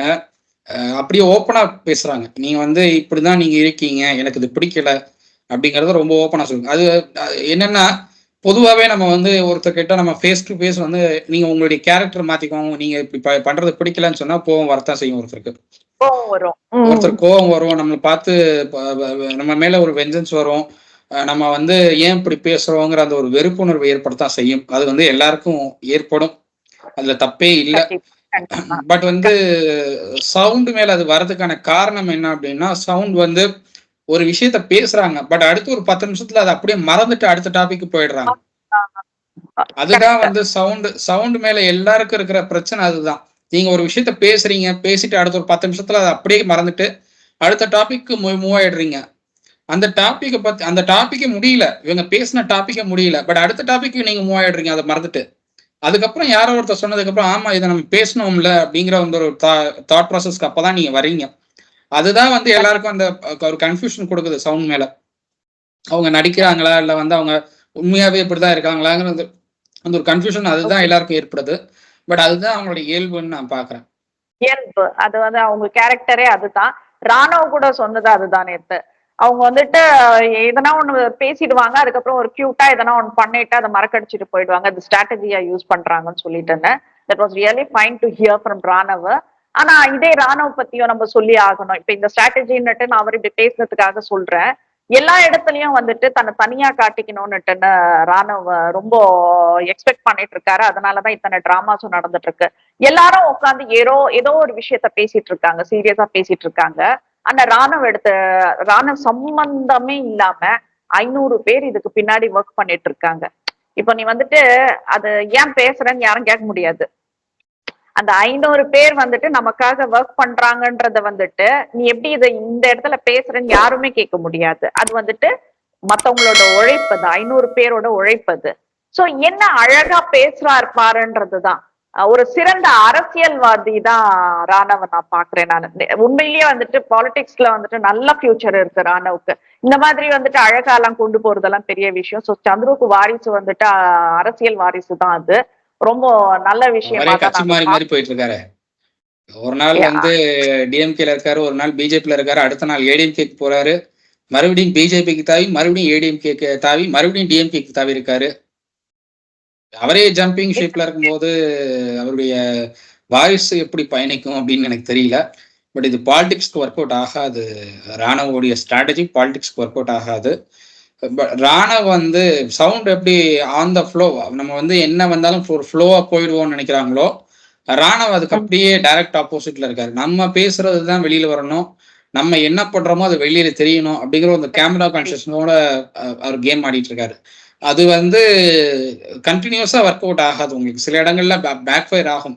பேக் ஃபயர் ஆகும்போது தான் உங்களுக்கு தெரியும் அது எவ்வளவு தப்பான ஸ்ட்ராட்டஜி அப்படின்னு. அது இன்னும் பேக் ஃபயர் ஆகலை எனக்கு தெரிஞ்ச ராணவுக்கு. பேக் ஃபயர் ஆகும்போது நிச்சயமா ராணவ் அதை உணர்வார் அப்படின்னு தான் நான் நினைக்கிறேன். கண்டிப்பா. இதுல வந்துட்டு இன்னொரு விஷயம், அன்ஷிதாவை ஃபயர் பண்றப்போ வந்து விஜய் சேதுபதி கேக்குறாரு, இது வலின்னு சொல்லிட்டு இருக்கும் போது வந்துட்டு இதெல்லாம் ப்ரொமோல வரும்னு பண்ணிட்டு இருக்கான்னுட்டு நான் அன்ஷிதாவை திட்டினாரு. ஓகே ஃபைன், திட்டினீங்க, ரொம்ப சந்தோஷம். ஆனா வந்து முத்துக்குமார் சாரி கேட்கறது எல்லாம் வந்துட்டு இதுல ப்ரொமோல வரும், ஜாக்லினும் மஞ்சரியும் பேசினாங்க. எல்லாம் கமான் கைஸ், திரும்பி வாங்க எல்லாரும் எங்களுக்கு வந்து ஓட்டு போடுங்க, இது ஒரு ப்ரொமோஷன் அப்படின்னு சொல்லிட்டு வந்துட்டு பேசுனீங்க. இதுக்கெல்லாம் வந்துட்டு கண்டிக்கிறதுக்கு விஜய் சேதுபதிக்கு வாய் இல்லையா, இல்ல அதுக்குள்ள டைம் முடிஞ்சிடுச்சா என்னன்றது எனக்கு தெரியல. சோ என்ன சொல்றது, ராணவ் நடிக்கிறாருன்னு சொன்னது முத்துக்குமரன் சொன்னாரு. ஆமா, மஞ்சரியும் அதை ஓப்பனா சொல்றாங்க. ராணவ் சொன்னா நான் பக்கத்துலதான் இருந்தேன், ராணவ் சொன்னா அதுக்குதான் சாரி கேட்டான் அப்படிங்கிறாங்க. ராணவ் நடிக்கிறாருன்னு முத்துக்குமரன் தான் சொன்னார். பட் வந்து முத்துக்குமரன் மேலேயும் தப்பு இல்லைங்கிற மாதிரி தான் கொண்டு போறாரு விஜய் சேதுபதி. அது எந்த வகையில நியாயம்னு எனக்கு புரியல. நீங்க வந்து ராணவ் நடிக்கிறாரு அப்படின்னு சொல்றவங்க அந்த வார்த்தையை பயன்படுத்துற எல்லாரும் தப்பு பண்ணிருக்காங்க அப்படின்னா முத்துக்குமரனும் பயன்படுத்திருக்காரு, முத்துக்குமரனையும் நீங்க கேள்வி கேட்கணும். பட் முத்துக்குமரன்ட்ட சாஃப்ட் கார்னரா நீங்க போயிட்டு மத்த எல்லாரையும் நீங்க வந்து ஹார்ஷா நீங்க வந்து ரோஸ் பண்றீங்க அப்படின்னா அது வந்து பியாஸ்டா நீங்க போறீங்கிறத ரொம்ப வெளிப்படையா காட்டுது.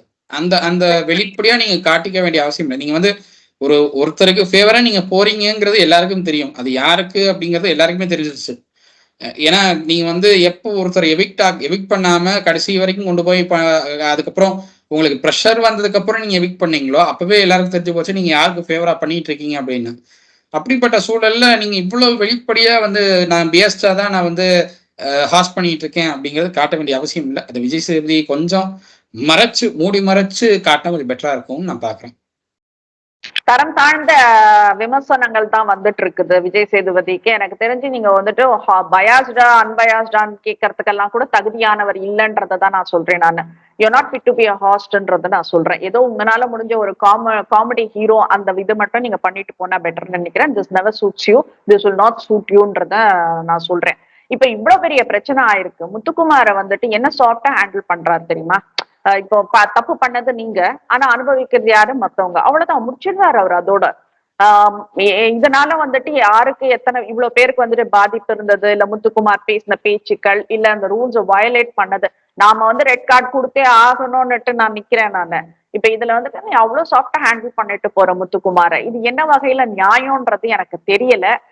இவர் எதனா பேச்சு போட்டிக்கு தயாராகிறாரா, இல்ல இவர் கட்சி ஆரம்பிச்சா முத்துவியும் மஞ்சரியும் வந்துட்டு பேச்சாளர் கொள்கை பரப்பு செயலாளருக்கு சேர்த்துக்கிறதுக்கு ட்ரை பண்ணிட்டு இருக்காரா என்னன்றது தெரியல. Very very worst host ever we have seen இந்த ரியாலிட்டி ஷோன்றத வந்துட்டு நாங்க சொல்ல விரும்புறோம். நாங்க ரியலி வர்ஸ்ட் விஜய் சேதுபதி. இதுக்கு மேல எனக்கு தெரிஞ்சு வந்துட்டு வார்த்தைகள் இல்லை, என்ன வார்த்தை போட்டு உங்களை திட்டுறதுன்றது கூட எனக்கு தெரியல. So let's see tomorrow Harish என்ன ஆகுதுன்னுட்டு. இப்ப வந்துட்டு கேப்டன்சி டாஸ்க் கேட்டிருக்கார் போல இருக்கு, கேப்டன்சி டாஸ்க் நடக்க போகுது. பட் என்ன சொல்றேன்னாக்கா இதுலயும் முத்து இருக்காரு, முத்து பவித்ரா ஜெஃப்ரிக்கு தான் இந்த கேப்டன்சி டாஸ்க்கும் நடக்க போகுது. இது அன்ஃபேர்ன்றதுதான் நான் பாக்குறேன். நான் எனக்கு ரியலி இந்த மாதிரி ஒவ்வொரு விஷயம் நடக்கிற அப்பெல்லாம் வந்து ஐ மிஸ் கமலஹாசன் சார். அந்த கமலஹாசன் இல்ல, விஜய் சேதுபதி பண்றாரு இல்ல யாரோ பண்றாங்கன்றப்ப கூட வந்துட்டு அவ்வளவு வலிகள் இல்ல. ஆனா ஒவ்வொரு சனி ஞாயிறும் வந்துட்டு இந்த அளவுக்கு கேவலமா போயிட்டு இருக்கப்போ ஏதோ நம்ம கத்துக்கிற விஷயங்கள் எல்லாம் கூட ஒண்ணுமே இல்லாம போகுது. இதுல நமக்கு இருக்கிற நாலேஜ் கூட வந்துட்டு ஃப்ராடு ரவுடின்ற மாதிரி அந்த மாதிரி போயிடுமோன்ற ஒரு பயம் நமக்கு வந்துருச்சு. என்ன சொல்றது, விஜய் டெலிவிஷன் வந்துட்டு இத கண்டிப்பா பாத்துக்கணும்ன்றத கேட்டுக்கிறோம் நாங்க. எங்களுக்கு முடிஞ்சா தயவு செய்து விஜய் டெலிவிஷன் அந்த டாக்டரோட இன்ஃபர்மேஷன்ஸும் அந்த எக்ஸ்ரேல வந்துட்டு லிகமெண்ட் டேர் ஆன அந்த இன்ஃபர்மேஷனும் கொஞ்சம் உங்க விஜய் டிவியே பப்ளிஷ் பண்ணா கூட பரவாயில்ல. இல்ல எங்களுக்கு வந்துட்டு எதனா தனிப்பட்ட முறையில கொடுக்க முடிஞ்சாலும் பரவாயில்லன்னு கேட்டுக்கிறோம். It's a request, humble request, kindly குடுத்துருங்க. வேற என்ன கண்டிப்பா. ஹரிஷ் இருக்கு ஏன்னா, நம்மளுக்கு? அது வந்து நெறைய அவப்பெயர்கள உண்டாக்கிட்டு இருக்கிறத நான் பார்க்குறேன். ராணாவுடைய இஷ்யூல. நீங்க வந்து ரிப்போர்ட்ஸ் வந்து உங்களால பப்ளிஷ் பண்ண முடியுது அப்படின்னா பண்ணுங்க. அப்படி இல்லன்னா உங்களால டெலிகாஸ்ட் பண்ண முடியுதுன்னா பண்ணுங்க. அட்லீஸ்ட் அப்படி இல்ல அப்படின்னா, பிஆர்ஓஸ் மூலமா உங்களுடைய பிஆர்ஓஸ் இருக்காங்க. நீங்க பிக் பாஸ்க்குன்னு தனியா பிஆர்ஓ வச்சிருக்கீங்க. அவங்க மூலமா நீங்க ம். வந்து நியூஸ் ஏஜென்சிஸ்க்குலாம் வந்து அத வந்து சர்க்குலேட் பண்ணீங்கன்னா கூட கொஞ்சம் பெட்டரா இருக்கும் அப்படிங்கிறது நான் பார்க்குறேன். பெட்டரா ஏன்னா, அட்லீஸ்ட் அப்பவாவது எங்களுக்கெல்லாம் ஒரு தெளிவு கிடைக்கும். ஏன்னா நாங்கலாம் நான்லாம் பிஆர்ஓ கிட்ட ரொம்பவே கேட்டுட்டு இருக்கேன் நானு. அந்த ராணாவுடைய மெடிக்கல் ரிப்போர்ட் ஏதாவது காப்பி கிடைக்குமா? நான் இன்னைக்கு காலையிலயும் கேட்டேன் நானு. பிக் பாஸ் பிஆர்ஓ கிட்ட. ஏன்னா, இது வந்து ரொம்பவே அவப்பேர் உண்டாக்கிட்டு இருக்கிறத நான் பார்க்குறேன். இது வந்து team management Bigg Boss team management மேலயும் ஒரு அவப்பேர் ஏற்படுத்துது. விஜய் சேதுபதி மேல இருந்த மரியாதை கம்ப்ளீட்டா போயிடுச்சு அப்படின்னு தான் நான் பார்க்குறேன். ஸோ அதனால அட்லீஸ்ட் உங்க பிஆர்ஓ மூலமாவது இதை வந்து கொஞ்சம் தெளிவுபடுத்துங்க அப்படிங்கிறது என்னுடைய வேண்டுகோளாக இருக்கு. அண்ட் எங்களுக்கு வந்துட்டு விஜய் டெலிவிஷன் மேல ரொம்ப நம்பிக்கை இருக்கு, ரொம்ப மரியாதை இருக்கு. ஏன்னா நாங்க பாக்குற வந்துட்டு பெரும்பாலான ஸ்டார்ஸுங்களை உருவாக்கினதே வந்துட்டு விஜய் டிவி பிளாட்ஃபார்ம் தான். அந்த விஜய் டிவின்றது வந்துட்டு அவங்களுக்கெல்லாம் அந்த கோவில் மாதிரி, அந்த கோவில்ல தப்பு நடக்க கூடாதுன்றதை தான் நான் தெரிவிக்க விரும்புறேன் நானு. So please Vijay TV handle this. இது விஜய் சேதுபதினால ஹாஸ்ட் பண்ண முடியலன்னா தயவு செய்து அவரை ரிமூவ் பண்ணிடுங்க. அவர் யாருன்னா வடிவேல் எல்லாம் கூட வச்சு நீங்க ஹாஸ்ட் பண்ணிக்கோங்க. திஸ் இஸ் நாட் ரியலி ஃபேர்ன்றத நாங்க சொல்ல வரோம். டோட்டலி டேமேஜ் பண்ணிட்டாரு நேத்து ஷோவை. எனக்கு திரும்ப வந்துட்டு அது டிஆர்பி என்ன லட்சத்துல இருக்க போகுது இந்த வாரம்ன்றது எனக்கு தெரியல. So let's sea tomorrow Harish இன்னைக்கு என்ன பண்றாருன்னு பார்த்துட்டு நாளைக்கு பேசுவோம். ரஞ்சித் சார் வெளியில போறதெல்லாம் காட்டலான்னு தேர்ட் ப்ரோமோல வந்துட்டு எவிக்ஷன் எடுத்துடுறாரு. யாரையுமே சேவ் பண்ணல போல இருக்கு. அப்படியே டைரக்டா எவிக்ஷனுக்கே போயிடுறாங்க. ஸோ லெட்ஸ் சீ. பிரியா ராமன் அவர்களும் பேச போறாங்க அப்படிங்கிற மாதிரி சொன்னாங்க. சூப்பர். ஓகே. அவங்களும் வந்து பேசுறாங்க, ஸ்டேஜ்ல வந்து ஏறி பேசுறாங்க அப்படின்னு சொன்னாங்க. ஸோ அதுவும் பார்க்கலாம், என்ன பேசுறாங்கன்னு வெயிட் பண்ணி பார்க்கலாம். Okay, okay. So we are waiting for Priya Raman. So let's see என்ன பேசுறாங்கன்னு சொல்லிட்டு நாளைக்கு பேசுவோம் மகேஷ். கண்டிப்பா. நன்றி. நன்றி.